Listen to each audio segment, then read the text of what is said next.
Alright guys, today we are reviewing the Stealth Arms Platypus. This is a gun that is talked about a lot.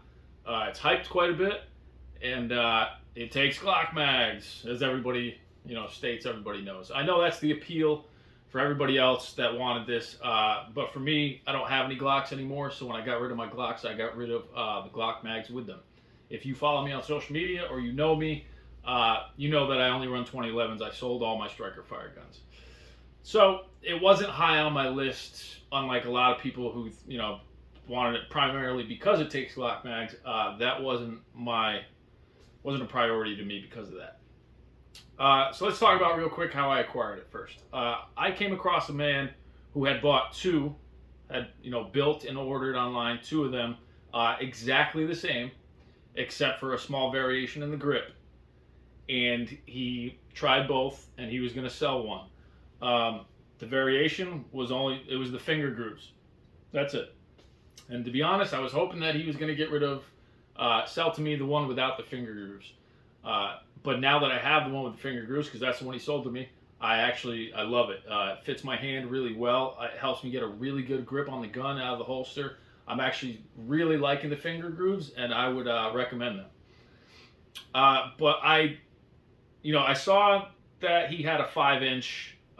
This is a 5-inch Stealth Platypus, Stealth Arms Platypus, and I've been thinking about trying out a 5-inch to shoot matches. I recently started shooting USPSA matches, and most the shooters shoot a 5-inch gun or longer. If you're talking about open guys, so there's something to that. The return to zero seems to be better with a longer gun. I'm starting to realize. All my guns most of them are 4.25. My longest before this was the Staccato P at 4.4. Or I have a couple that are just over 4 inches, but never really had a 5-inch since my 1911 days, a while back. And I got rid of those as well. So as far as modern guns, I haven't had a 5-inch yet. So I saw he was selling a 5-inch. I've been wanting to try a 5-inch. And it was... I like the look of this one, so I jumped on it. Let's talk about that for a second. I've seen some others that were for sale that I've had multiple opportunities to buy, and they're either really stupid colors that I wouldn't ever want. To me, less is more. I know a lot of you guys like to go crazy with the colors on your guns and really make them yours. More power to you. To me, not for me. I do not like a colorful gun. I do not like wacky colors on a gun. So this was all black, perfect. That fits me. There were also some for sale that I saw that didn't have the full pick rail, the full light rail, and that's I wanted the full rail. So that was a deal breaker on another one I almost bought. And then another one was cut that I could have bought that actually looked really good. Was cut for one optic basically. It was cut in the RMR CC cut, and I didn't even know that this was a cut. I actually looked it up, and sure enough, because I said to the guy, "You sure it's not RMSC?" He said, "No, RMRC." I look it up, and RMR CC is an optic cut, and it's an optic cut for one optic only, and that's the RMR CC. So that was a no-go too. I don't have that optic. I don't plan on getting that optic. I like big windows, so that was a deal breaker. So let me just say that real quick. If you're gonna have one of these made, and you think that there's a chance, just a chance, that you may resell it at some point or trade it or whatever, I would not advise you getting the optic cut for it in an optic cut that only allows one optic. The guy still has it for sale. Nobody's bought it probably for that reason. It's just dumb. People like all different optics. People want to run what they want to run. You got to give them that option. So just stupid. If you're going to get this thing cut for an optic, don't get it cut for an optic footprint that only allows one optic.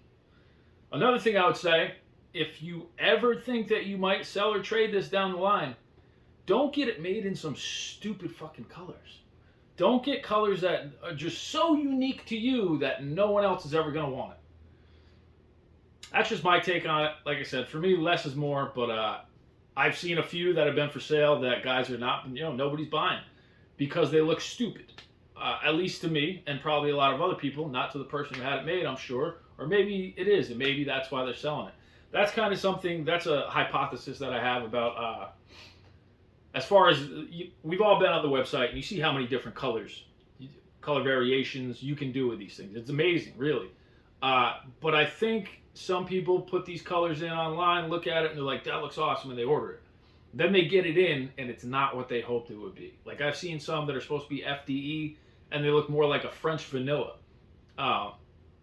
Not for me. I saw one of the ones that I had an opportunity to buy recently looked like it was maybe supposed to be like a burnt bronze FDE. I think he said it was burnt bronze. It looks like butterscotch. It looks like a weird brass gold color. Looks terrible. He didn't even two-tone it. It's just all solid, that color. And to me, that looks terrible. So, that being said, those two things, if you're going to buy it, I wouldn't recommend, keep it. Less is more for most people. Keep it simple. But since we're talking about optics a second ago, let's talk about the Optic cut. One thing I really, really like about this gun is that you can get it cut for your specific optic or optic footprint, so you can have many optic choices, and then it sits directly in the slide. You don't need an adapter plate. That's huge. We all know adapter plates can be unreliable. They can be faulty. You can have a lot of issues with them. And with that extra added height, it will never sit this low because of that adapter plate. This thing sits so low that I put it on here and it immediately co-witnesses my front sight, and I didn't have to make a single adjustment. And I'll show you some footage of that. Where's the dot? There it is.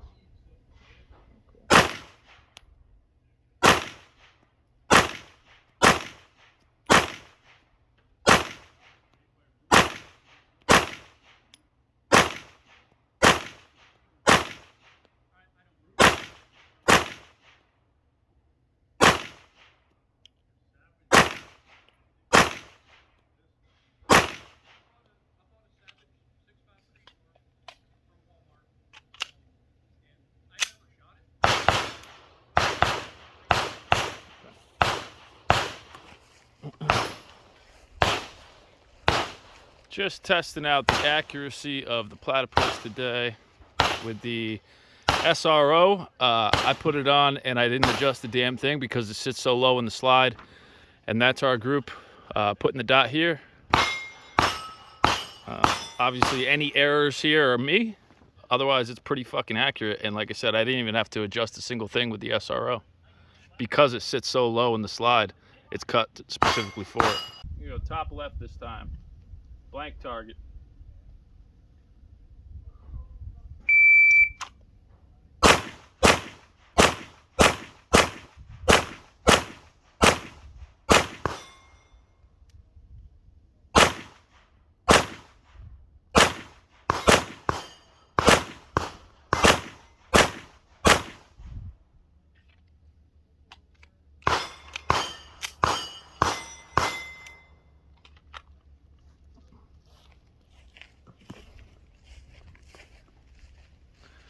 All right.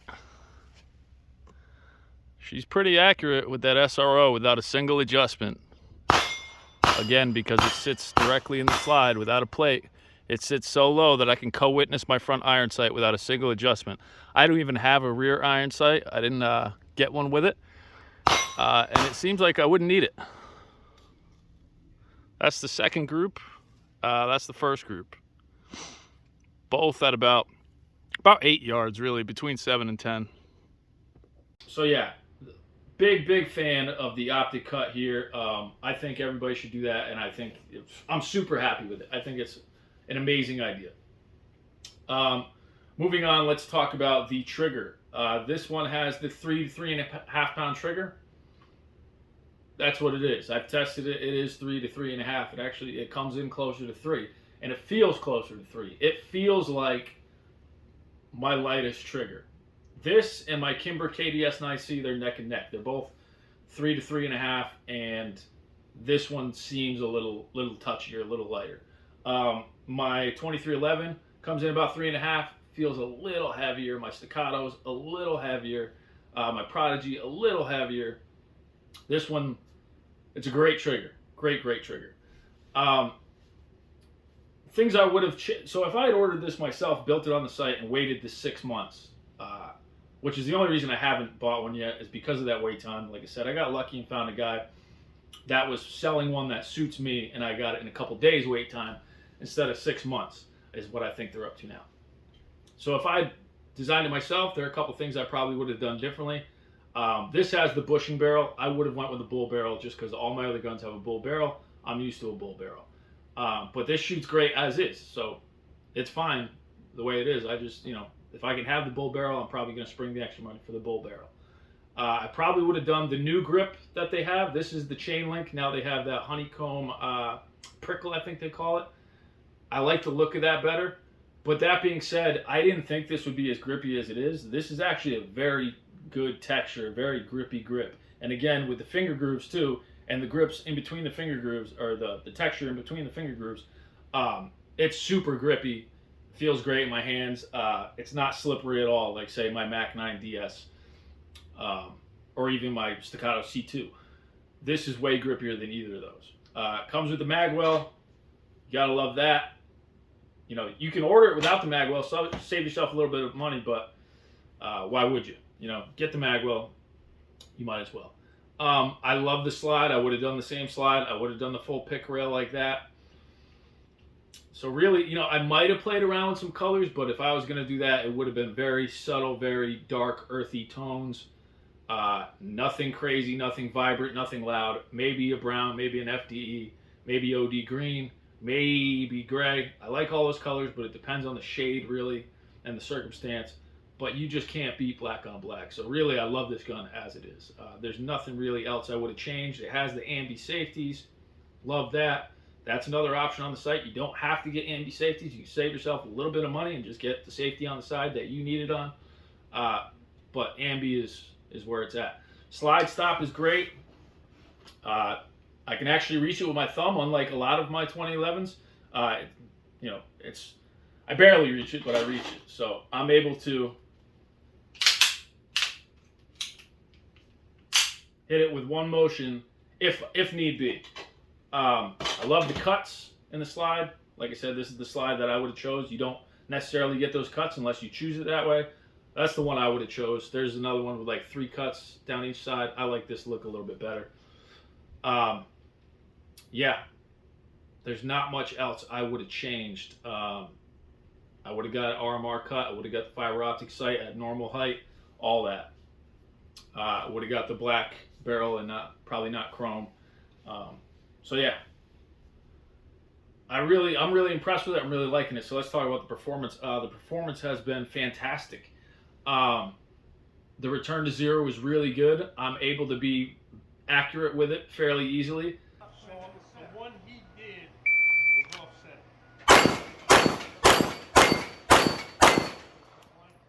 There we go. 438.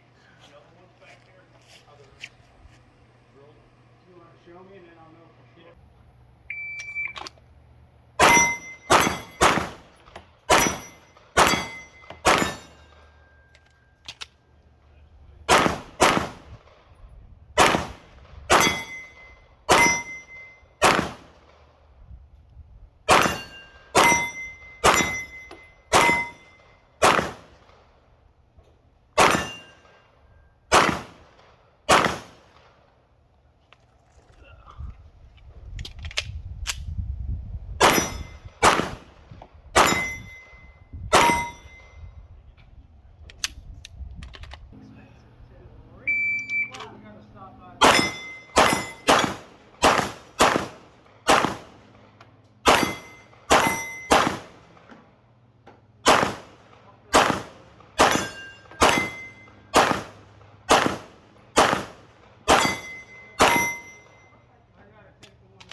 last one eluded me.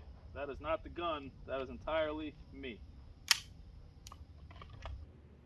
How does it compare to the other 2011s? I put it right up there with just about all of them. There's some things that this is better than my staccato, and then there's things that the staccato is better. The slide action is very smooth. Very smooth. Not as smooth as a staccato, but none of my guns really are. The 2311 gives it a close run for its money. And then this is probably right behind that, along with the Prodigy, and then the Mac 9 DS and the Kimber are behind those. So the slide is smooth. It compares greatly to all my guns, really. It's right there with them in a lot of ways. I really like the grip. I like the look of it, and I like how it performs so far. I'm still getting used to a 5-inch, but I'm digging it so far. The feel of it, it feels great in your hands. You know, like I said, those finger grooves, my fingers fit it perfectly. I don't have small hands by any means. I don't have huge hands, but they're not small. So I do like a longer grip typically. I also like a fatter grip typically, and this is actually a skinnier grip in some ways, but I'm digging it. I really like it. And my fingers fit the finger grooves really well. My hand sits above the mag well, not to where I'm riding the mag well and my hand's pushed out on some guns. I don't like that. This, I like the mag well a lot. It feels great right where it is. Yeah, I'm able to get a really good purchase on it. And recoil is obviously very mitigatable, as you've seen in the footage. Yeah, it feels great. It's a great gun. It's a value of a gun. You know, for this amount of features, you're going to be closer to the 2000 mark rather than the, what do they start at, 1500 mark. Without the bull barrel, this would probably be closer to 1800-ish. You throw in that bull barrel and you're going to be, and if you had the rear sight come with it, you're going to be up over 2000. You'd be at like 2100 or so. And if you change out the grip to the newer grip, I think that is a little more expensive as well. This has the medium length trigger. There's a short length, there's a long length, there's a medium. This is medium. Like I said, there's a 2 to 2.5 pound trigger. There's a 3 to 3.5, and there's a 4 standard duty style. This is right in the middle with that 3 to 3.5, and to me, it's great. Safeties could stick out a little more. You know, they're not super prominent. They are easy to actuate. They are audible, tactile, all that, but they could come out a little further, not only for your thumb to ride, but just to make it easier to actuate them. But that being said, I guess that helps with not actuating it on accident either, with it not sticking out that far. Mag release is great. That sticks out plenty as well. Yeah. I like everything about this gun, to be honest. I don't have a single complaint about it, and that's saying a lot. I think I could find something to complain about with every gun I own. For the most part, maybe not with the Staccato P. The Staccato C2, the grip is my complaint. The P, the grip is better. So this is right there with the Staccato P as far as things I like versus things I don't like. Because there's really nothing I don't like about it. This is a great, great gun. How does it rank among other 2011s? I put it right there with just about all of them. All of the ones in its class. You know, I would say up to $3,000 mark. Once you get above that, you're dealing with a different class of gun typically. But for the more budget-friendly to mid-tier 2011s, this has a home with all of them. This is a great gun. I hate the wait time, but I get it. They're doing the best they can. But everything I know about the company, they are great, great company. They put the customer first. They listen to the customer. The customer service is great. And the amount of options that they give you is just insane. So, great, great fucking gun. Great purchase. Great options, and you know, everything about it's great. I highly recommend looking into it. I'm sorry about the wait time. There's not much I can do about that. But if you can find something like I found with a guy who's, you know, maybe he bought two and he's willing to get rid of one, or maybe somebody just needs some cash, they need to sell one, whatever it may be. But if you can get your hands on one, I would highly recommend it. Yeah, I'm not sure what else to. I think I touched on just about everything. So definitely check out the Stealth Arms Platypus. Oh, the bag. One of you guys commented on one of my other videos, and you said you were glad that I talked about the bag. The bag means a lot to you. So let's talk about the bag. It comes with a great bag. It's not a savior bag as far as I know. It doesn't seem like it, but nice padded bag. Got pouches on either side with camo on the inside, as well as camo right here in the middle. This is another pouch on this side. And then you have all your mag pouches right here, slots for your mags, just like that. So really cool bag. One of the better bags I've seen for sure. Better than the Kimber bag, I would say. Definitely a cool bag. Great value all around. Definitely highly recommend the Stealth Platypus. I'm going to run it in some matches. I'm going to get a higher round count, really get a feel for it, really get to know it, and really get a better idea of what it's capable of. And I will give you another video later on. I was going to make this a comparison video to, compared to the others, but I think we need to get a better understanding of it first. And I think that this thing deserved, because I had so much to say about it, I think it deserved its own review video first. So this is the review. So far I've got about 300-ish rounds through it. Not one. Oh, I will say also, I've run this thing dry. I haven't lubed it at all. I haven't cleaned it yet. Just running it dry and dirty and hot, and not a single malfunction, no issues at all, no complaints. So take that into account, because you really can't say that about a lot of 2011s. They're usually pretty finicky. You need to keep them clean. You need to keep them lubed up. I've done neither with this so far. I will going forward. I always clean my guns after a few hundred rounds at least. So this is it's due for a cleaning. It's about to get a cleaning, but just know that it can run dirty and dry to a certain extent. Yeah, check it out, man. Stealth Arms Platypus. I know I'm not the first to review it. I'm kind of late to the party, if anything, but this is my take on it, and I really like it. I may wait the 6 months, build another one exactly how I want it, and wait the 6 months. We'll see. But I'll give you guys another video, another review of it once we get a higher round count and once we run it in some matches.